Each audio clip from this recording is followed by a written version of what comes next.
Hello, my name is Kyle Sterling. I'm 32 years old, living a life that feels both a world away and a stone's throw from where I began. I'm an architect in the early days of building my own firm, a venture that keeps me tethered to the harsh realities of a small apartment in Austin, Texas. My grand designs collide daily with the small-time struggles of chasing contracts and managing a shoestring budget. I'm not a man given to nostalgia, but there are certain memories that linger like a faint, aching scar. They are reminders of a time of golden days, of my mother, and of the day that shattered everything. Let me tell you my story. A story that starts with the blissful calm before a storm.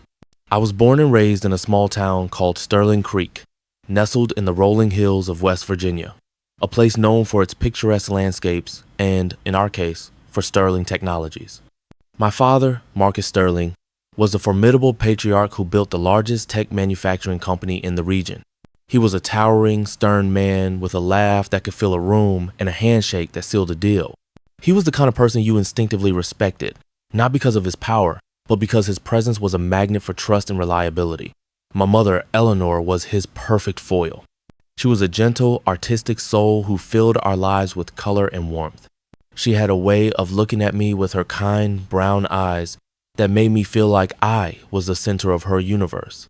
Our home was a sprawling, modern estate on a bluff overlooking the creek, surrounded by my mother's meticulously curated wildflower gardens. I remember the lazy summer afternoons, the sun filtering through the floor-to-ceiling windows, and my mother reading to me in a voice as soft as a lullaby. My father was often engrossed in his work, but when he was home, our family was a perfect, self-contained world. As a 7-year-old boy, I lived in a universe where I believed nothing could ever go wrong. But life, as it so often does, has a cruel way of proving us wrong. Everything changed one unseasonably warm November afternoon, just after my 8th birthday. That was the day a scarlet stain was forever etched into my memory. My mother had taken me to a public park on the other side of town, a place with a vast, open field perfect for flying the high-tech drone my father had just given me.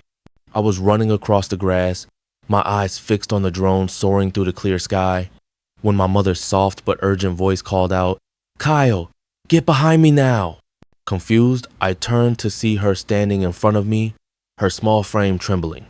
A man, his face hidden by a thick scarf and a dark hoodie, was approaching us. He was holding a gun, his voice shaky but menacing. Hand over the boy, and no one gets hurt. My heart hammered against my ribs, not out of fear, but from the raw protective energy radiating from my mother. "No," she said, her voice a solid wall of defiance. "You are not touching my son." The man growled, raising the gun. Everything happened in a blur. I heard her voice, a final desperate command. "Run, Kyle!" But my feet were cemented to the spot.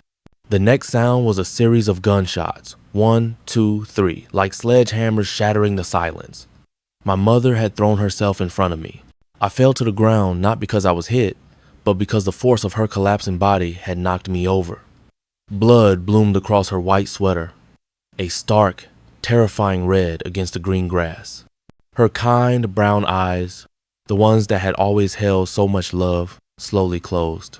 I screamed her name, crawling to her, but the warmth was already fading, slipping away with the last vestiges of her life. My father arrived moments later, his face a mask of primal grief. He knelt beside her, his powerful frame shaking as he cried out her name. "Eleanor! Eleanor! Don't leave me!" But she was gone forever. The man was apprehended by a witness who had chased him down. He was a small-time criminal, deep in debt, who thought kidnapping the son of a wealthy family was his only way out. He hadn't counted on the ferocious strength of a mother's love. The man was convicted, but his life sentence did nothing to ease the pain that had taken root in my father's heart and mind. My mother was gone, and with her, a vital part of me died too. In the days that followed, our sprawling house became a cold, silent mausoleum. My father, once a symbol of unshakable strength, was now a ghost of a man. He spent his days in his study, clutching a framed photo of my mother, his eyes red and swollen. I couldn't eat or sleep. Every time I closed my eyes, I saw her falling, the blood, the gunshots echoing in the empty chambers of my mind. I was only 8, but I had already learned the most brutal of life's lessons: loss. My father tried to be there for me, but his grief was a heavy cloak, suffocating both of us. I was no longer the carefree boy who flew drones in the park. In the years that followed, my father and I lived like shadows in our own home. He continued to run Sterling Technologies, but the fire in his eyes had been extinguished. He tried to bridge the chasm between us with expensive gifts and exotic trips, but nothing could fill the void my mother had left. I began to realize that pain isn't just an emotion, it's a constant companion, a silent presence that follows you no matter how fast or far you run. But that was only the beginning of my second great loss. My life was about to face another seismic shift, a new wound I never saw coming. When I was just 11 years old, my father brought a woman home. Her name was Victoria. The name itself felt like a shrill, discordant note in the silent symphony of our sorrow. I remember that evening vividly. The crystal chandelier in the foyer cast a harsh light on her face. She was undeniably beautiful, with a mane of fiery red hair and eyes as blue and cold as glacial ice. My father stood beside her, a strange, hesitant smile on his lips. "Kyle," he said, his voice strained, "this is Victoria. She's going to be a part of our family now." I stood frozen, my hands gripping the newel post so hard my knuckles were white. Part of our family. Our family had been three people, my father, my mother, and me. But my mother was gone. And now, the man who had knelt sobbing beside her body was introducing a new woman as if my mother had never existed.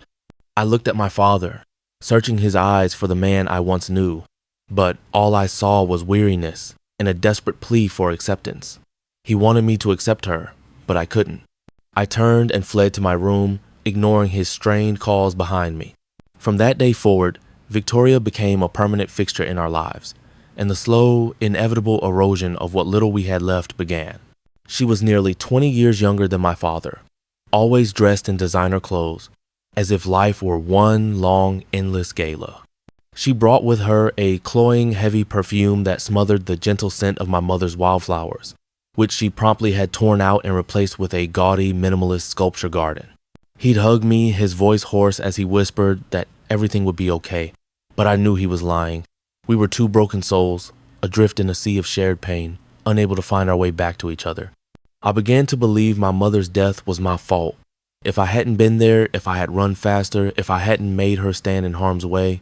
These questions, like hungry wolves, gnawed at my soul, pushing me into a quiet, withdrawn existence. But the physical changes were nothing compared to the emotional ones. My father started to change, not overnight, but subtly, like a ship slowly drifting off course. He spent more time with Victoria, laughed more in her company, and I felt the distance between us growing into a vast, uncrossable canyon. I no longer saw him in his study, clutching my mother's photo. Snide remarks disguised as playful jokes, disdainful glances that she quickly hid when my father was around, and a knack for deliberately ignoring me during family dinners, as if I were a piece of furniture. Once, when I accidentally spilled a glass of water, she stood up, pointed at me in front of the house staff and Liam's nanny, and said with a fake laugh, "He's so clumsy, isn't he?" Honestly, I don't know how Marcus puts up with such a useless boy. Instead, I saw him and Victoria traveling to exotic locales, attending glitzy parties, and planning a life that clearly didn't include me. I became a ghost in my own home. Things became even worse when Victoria announced she was pregnant. 2 years later, her son, Liam, was born. He had his mother's fiery red hair and those same cold blue eyes. He was living proof that my father had moved on completely, started a new chapter where I had no place. Victoria didn't hesitate to boast that Liam was my father's new joy, as if I had never existed. I overheard her talking on the phone to friends, her voice sweet as sugar but sharp as a razor. "Oh, Kyle? He's just a relic from the first marriage. Poor kid, really. He's Marshall's problem, not mine." Those words, though not meant for my ears, seeped into my soul like venom. Victoria never once treated me like a son. She tormented me in the most subtle, insidious ways.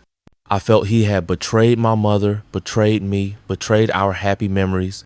Every time I heard Liam's laughter echoing through the house, I felt a piece of myself being erased. The home where I had once felt love was now a cold, opulent prison, trapping me in my own loneliness. During those years, I learned to survive by burying myself in my architectural textbooks and dreams of a day when I could finally leave. At 18, I packed a single suitcase and walked out the front door, leaving behind the meticulously manicured lawns that had replaced my mother's wild gardens. My father stood on the porch, his tall frame now stooped with age and grief. "Kyle," he called out, his voice a fragile thread in the afternoon air. "Call me if you ever need anything." I only nodded, not daring to look back, afraid I would weaken, run back to him and forgive him, but I couldn't. Not then. I boarded a bus bound for the University of Texas at Austin. A full scholarship was my golden ticket out of that gilded cage. I brought with me a few clothes, a faded photo of my mother, and a heart full of scars. Austin was a different world. Bustling city streets, vibrant lecture halls, and a sea of unfamiliar faces who knew nothing of my past.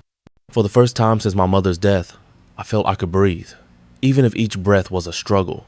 College life was a grind. My scholarship covered tuition, but I worked 3 jobs waiting tables, tutoring, and designing websites to cover my expenses. On long nights, I'd sit in the campus library, studying until my eyes burned.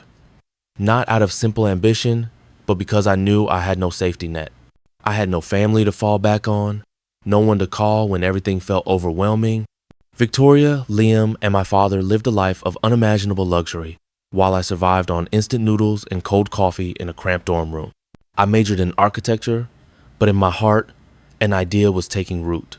I wanted to pioneer a new kind of urban design, one that used green technology and sustainable materials to create communities that were both beautiful and self-sufficient. I didn't know why I chose this path. Perhaps it was the only way I felt connected to my father's legacy of innovation, even if by a fragile thread. After graduating, I landed a job at a prestigious firm in Austin. The pay was good, the work challenging, but I was a cog in a large machine. At 28, I quit, pouring every penny of my life savings into founding my own architectural firm, Sterling Designs. My idea was a complete reimagining of modern living, but the reality was a string of sleepless nights, countless failed investor meetings, and moments when I teetered on the edge of financial ruin. Some nights, sitting in my tiny apartment, staring at a bank account balance that was a joke, I wondered if I was insane, but I never called my father. Never. Our relationship was a cold silence, punctuated by the occasional email from his assistant or a call from his secretary, which I always declined. He once sent me a birthday card with a large check. I tore up the check but kept the card because of the handwritten note in his familiar scrawl. "I'm proud of you, Kyle. Even if you don't need me, I'm always here." I never responded. I didn't know what to say when my heart was still a shattered mosaic of old wounds. Loneliness had become a part of me, a second skin. I didn't need anyone's pity, and I didn't want anyone's help. I was determined to prove to myself and to everyone who had ever doubted me that I could make it on my own. At 32, a call from a strange number changed my world forever. I was in my office, a cramped, rented corner in an Austin business park when my phone buzzed. The woman's voice on the other end was professional but cold. "Kyle Sterling? I'm Mr. Marcus Sterling's assistant. He's in the hospital. Stage 4 pancreatic cancer. He wants to see you." The words hit me like a physical blow. Pancreatic cancer. Terminal. My father, the strong, unshakable man who had once been the center of my universe, was now lying in a hospital bed, losing a battle with a disease that offered no quarter. I don't know how long I sat there, only that when I finally stood up, my legs were shaking. I had spent so long burying my past that I had forgotten it was still a part of me, waiting for the right moment to crack open. I flew back to Sterling Creek for the first time in over a decade. The estate on the bluff was the same, but it felt like a museum, a place I had no right to be. Victoria opened the door, her blue eyes scanning me with undisguised contempt. "What are you doing here?" She spat, her voice dripping with venom. "He doesn't need you here." I didn't respond, pushing past her into the house. Liam, now a surly teenager, looked at me like a stranger. I didn't care. I was there for my father, not them. My father's bedroom was now a sterile hospital room, filled with the hum of machines and the antiseptic scent of death. He was so thin I barely recognized him. His hair, once a vibrant brown, was now a shock of white, his skin pale and translucent. He was no longer the towering man who used to lift me onto his shoulders when I was a child. When he saw me, his eyes lit up for a brief, beautiful moment. "Kyle, You came, he whispered, his voice thin, but filled with a profound emotion. I quietly took the chair by his bedside, taking his hand in mine, hoping to give him some strength. The next few days were a silent war. Victoria and Liam took every opportunity to make my life miserable. They wouldn't let me sleep in a guest room, claiming they needed the space for their friends, so I was forced to sleep on a sofa in the sitting room. When I tried to talk to my father, they would interrupt, saying I was tiring him out. Once, while I was reading a book to my father, an old biography he loved, Victoria snatched it from my hands and threw it across the room. Don't bring your useless books in here. You're just making him more tired. I bit back my anger, refusing to engage with her for my father's sake. But one night, when the house was quiet, I slipped into my father's room. The night nurse had just left, and the room was lit only by the soft glow of a bedside lamp. My father stirred as I sat down, his eyes welling with tears. "Kyle," he said, his voice a trembling whisper, "I've been following your career all these years. I know how hard you've worked, how you've struggled. I wanted to help, but I didn't know how. I was afraid you still hated me." My throat tightened. I no longer saw the man who had married Victoria, who had left me alone in my own home. I saw only my father, a man facing his own end, trying to make amends. "Dad," I said, my voice cracking, "I don't hate you. I didn't know how to forgive." He squeezed my hand, his cold, trembling fingers holding a surprising strength. "Kyle," he whispered, "I can't change the past. I can't fix what I did to you, to your mother, but I can leave something for your future. I want you to know that I've always believed in you, even when I failed to show it." Tears streamed down his face, and for the first time in years, I let my own tears fall. I leaned down and hugged him, feeling the faint warmth of his body, and in that moment, I knew I didn't want to lose him. Not now. Not when I had just found him again. 4 months later, my father passed away. I received the news from a midnight call in my small Austin apartment. Victoria's voice on the other end was as cold as ever. "Kyle, Marcus passed away this afternoon. I'm calling to inform you, but you don't need to come. The will has been finalized. You're getting nothing. All the assets belong to me and Liam." She paused, as if waiting for me to break down. I stayed silent. "Did you hear me?" she pressed. "I understand," I whispered, and hung up, not giving her a chance to say more. I sat in the dark, feeling the cold, hard certainty of loss. It wasn't the inheritance that devastated me. It was the fact that I wasn't there for his last moments. Victoria and Liam had done everything they could to keep me away. That pain, more than the loneliness of the past years, was a knife in my chest. Still, I returned to Sterling Creek for the funeral. I stood under the shade of an old oak tree at the far corner of the cemetery, watching from a distance as my father's coffin was lowered into the ground. Victoria stood among the mourners, her eyes dry behind oversized sunglasses, her expensive black dress a mockery of grief. Liam stood beside her, feigning sadness, but unable to hide the impatience in his eyes, as if waiting for the real show to begin. I didn't approach them. I just wanted to say a quiet farewell to my father. As the funeral ended, the small crowd dispersed. Victoria walked past me without a glance, but paused just long enough to hurl a cruel remark. "You don't belong here, Kyle. Don't come back." Liam, now 16, smirked. "Yeah, you're not family." I just lowered my head, letting them walk away. Inside, a familiar anger flared, but I held it back. This was not the time. When everyone had left, I stood alone before my father's grave. The headstone bore his name, Marcus Sterling, a simple and dignified tribute to the man himself. I placed my hand on the cold stone and whispered, "I'm sorry, Dad. I wasn't there when you needed me most." Tears fell silently, soaking into the earth. Suddenly, a keyed voice spoke behind me. "You're Kyle, aren't you?" I turned to see an older man with a shock of silver hair, dressed in a sharp black suit. He extended his hand, his smile kind, but his eyes were like a steel trap. "I'm James Harrison," he said, "your father's personal attorney." I shook his hand, wary but curious. "Hello, sir. Is something wrong?" I wasn't expecting anything. After Victoria's words about the will, I had braced myself for nothing but painful memories. Mr. Harrison's gaze was piercing. "Do you have a moment? There are some things about your father I think you should know." I hesitated, then nodded. We walked to a small, unassuming coffee shop near the cemetery. He ordered 2 black coffees and sat down, opening his briefcase to pull out a thick file of documents. "Kyle," he began, his voice slow and deliberate. "Before your father passed, he established an irrevocable trust. A trust that cannot be altered. The majority of his valuable assets were transferred into it. And the sole beneficiary is you." I blinked, unable to process his words. "What did you say?" "Victoria said the will left everything to her and Liam. Mr. Harrison's smile was a mix of sadness and quiet satisfaction. "The will is only part of the story, Kyle. Marcus was a brilliant man. He knew exactly what was happening in his family. He wanted to make sure you were protected, that you received what you deserved." He slid the documents toward me. "The trust includes Sterling Technologies, the main estate on the bluff, the sprawling vineyard in Napa, a rare art collection, and most of his investment portfolio. It all belongs to you." I sat stunned, the air in the small coffee shop thick with the weight of his words. I flipped through the documents, seeing my father's familiar signature on every page. Tears welled up again, not for the value of the assets, but for what they represented. My father had thought of me, even when I had pushed him away.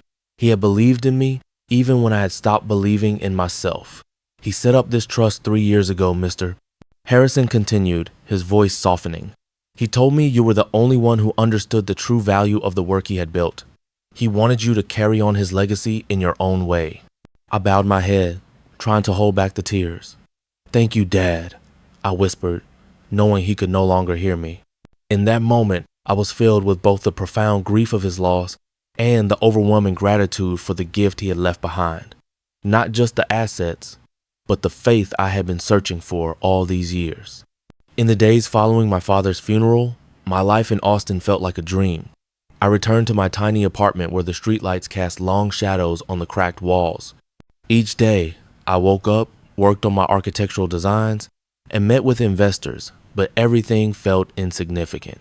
I couldn't shake the image of my father lying in his hospital bed, his trembling hand holding mine, the sound of his frail voice during our last conversation. I had forgiven him, but I hadn't forgiven myself for letting the distance between us grow so wide for so long. Mr. Harrison's words about the trust echoed in my mind. Sterling Technologies, the estate, the vineyard, the art collection. These weren't just assets. They were my father's legacy, his life's work. I didn't know how to feel about it. Part of me was terrified, as if I'd been handed a key to a world I never dared to dream of. But a larger part of me was still weighed down by grief. I didn't want the assets. I wanted my father back, to tell him I finally understood. Every night, I would sit before the old photo of my mother and father on my desk, wondering if I was worthy of the trust he had placed in me. Then one morning, my phone buzzed. Mr. Harrison's number flashed on the screen. His voice was as steady as ever. "Kyle, the formal reading of your father's will is scheduled for this Friday at my law office in Sterling Creek.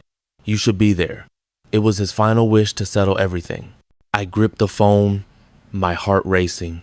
I didn't want to face Victoria and Liam again. Their venomous words at the funeral still rang in my ears, cutting into unhealed wounds. But if this was what my father wanted, I couldn't refuse. "I'll be there," I replied, my voice soft but resolute. On Friday, I drove back to Sterling Creek. The familiar road was now tinged with a new, strange emotion. The fields stretching along the highway, the old barns and silos, all reminded me of a past I had tried so hard to forget. I parked in front of Mr. Harrison's law office, a small but elegant stone building with large windows overlooking the town square. Dressed in a simple black suit, I walked in with a heavy heart, like a soldier stepping onto a battlefield. I didn't know what awaited me, but I felt a palpable tension in the air. Inside the meeting room, the atmosphere was so thick with animosity it was suffocating. Victoria sat at the head of the long oak table, wearing a tight red dress, her eyes sweeping over me like daggers. She was the picture of smug confidence, certain of her victory. Liam, seated beside her, sneered as I entered. Next to them was a man I'd never seen before, a slick-looking individual with platinum blonde hair and the cunning eyes of a predator. "That's Derek," Mr. Harrison whispered as I took a seat beside him. "Victoria's brother. He's a consultant who always shows up when there's money to be sniffed out." "What's he doing here?" Victoria spat, her voice sharp as a shard of glass. "I told you, Kyle, There's nothing for you.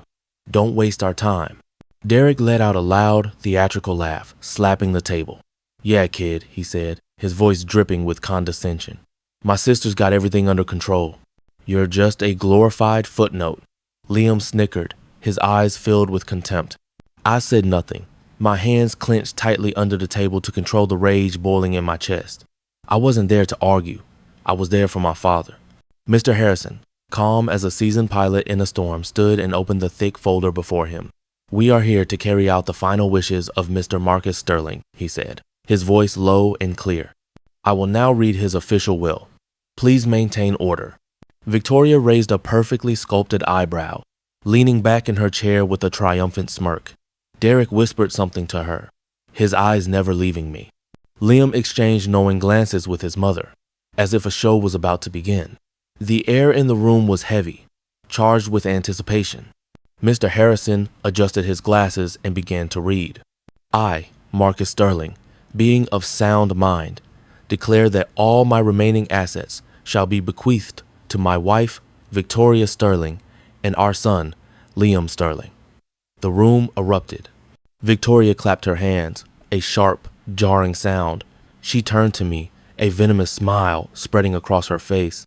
See, Kyle, she hissed, her voice sweet but laced with poison. I told you there's nothing for you.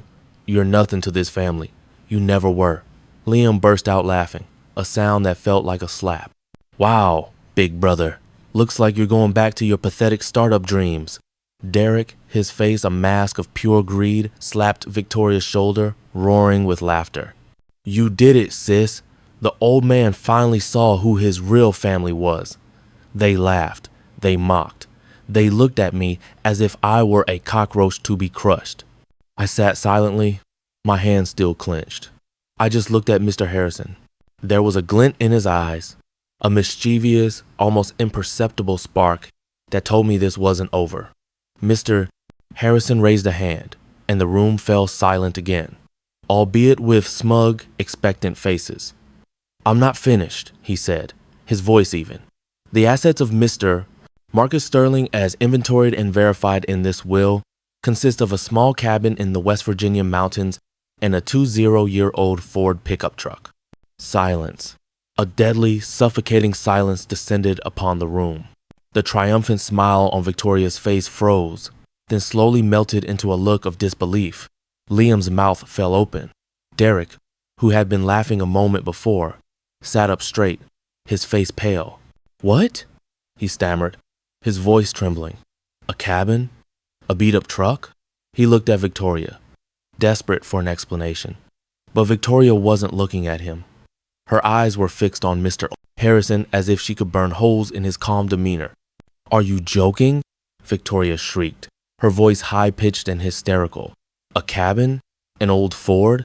What about the company shares? The estate? The vineyard? The art collection? Where are they? She slammed her hand on the table, her perfectly manicured nails scratching the wood. Liam jumped to his feet, his face flushed with rage. This is a scam. The old man couldn't have just left that. Derek was now on his feet, his smugness completely gone, roaring, Show me that will. This is a mistake. No one's stupid enough to leave just a cabin and a junk car to their family. The room exploded into a chaotic chorus of shouts, angry, panicked, and filled with a desperate greed. I stood up slowly, my gaze sweeping over Victoria, Liam, and Derek. Their shouts stopped.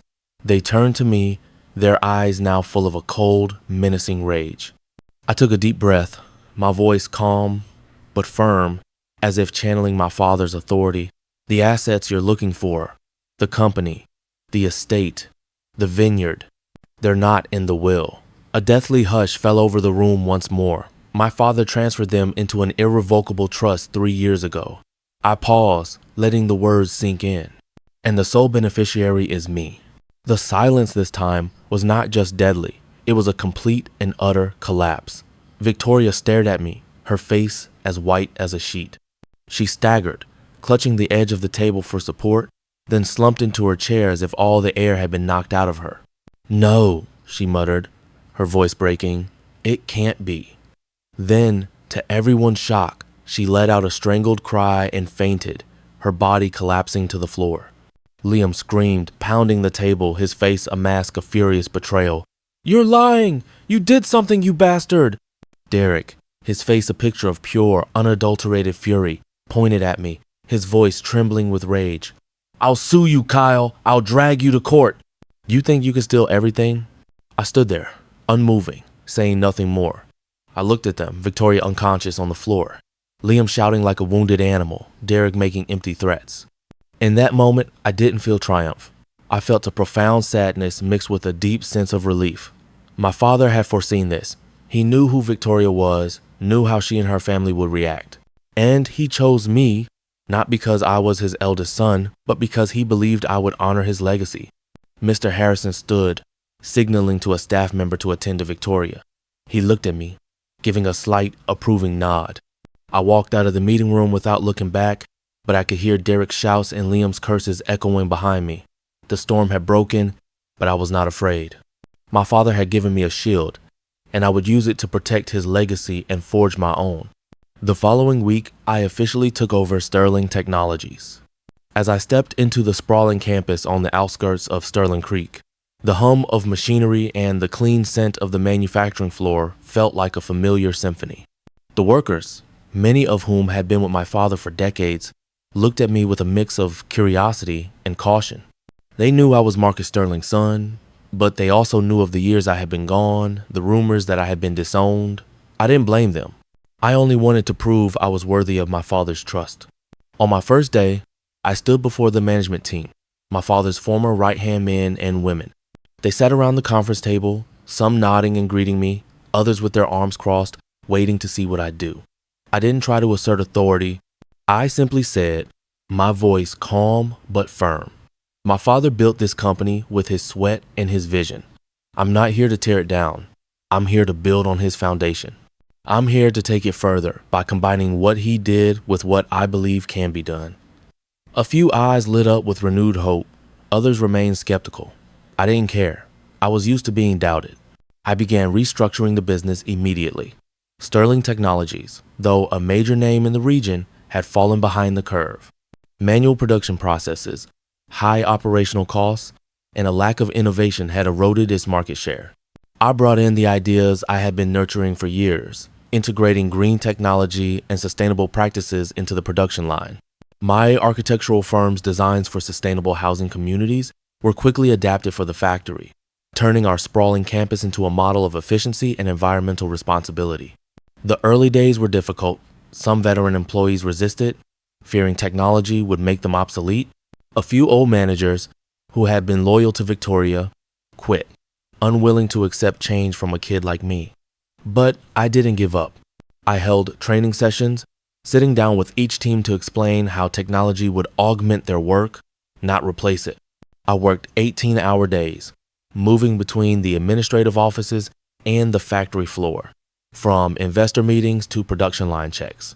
Some nights, I slept on a cot in my father's old office next to a cold cup of coffee and the photo of my mother and father. Slowly, things began to change. Production soared, cost plummeted, and Sterling Technologies began securing major contracts with forward-thinking companies. Articles started appearing in national business journals, calling me a visionary young entrepreneur in the man reviving West Virginia's tech empire. I didn't care much for the praise. For me, each step forward was a way to honor my father, to prove he was right to believe in me.